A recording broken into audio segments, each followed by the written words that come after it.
Hello বন্ধুরা, সবাইকে জানাই গুড মর্নিং।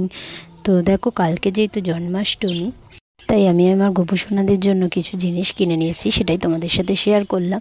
তো দেখো, প্রথমেই দেখলে আমার দুটো গপু আছে। তো তার জন্য বড় গপুর একটা জামা, ছোট গপুর একটা জামা কিনেছি।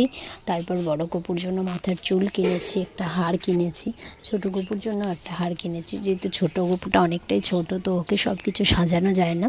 তার জন্য ওর জন্য শুধুই মালা আর জামাই কেনা হয়েছে। আর বড় গপুর জন্য মালা, হাতে চুড়ি, মাথার মুকুট সমস্ত কিছু কিনেছি। আর দেখো, এখানে আমি ফেব্রিক কালার কিনেছি, সাদা, কালো আর লাল।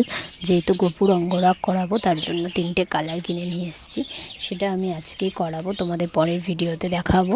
তো আমি হাতে কিছু জামা বানিয়েছি, দেখো এগুলো আমার ছোটো গপুর জন্য বানিয়েছি। এরপর দেখো, বড় গপুর জন্য 2টো জামা বানিয়েছি। তো জামাগুলো কেমন হয়েছে তোমরা কমেন্টে অবশ্যই জানাবে।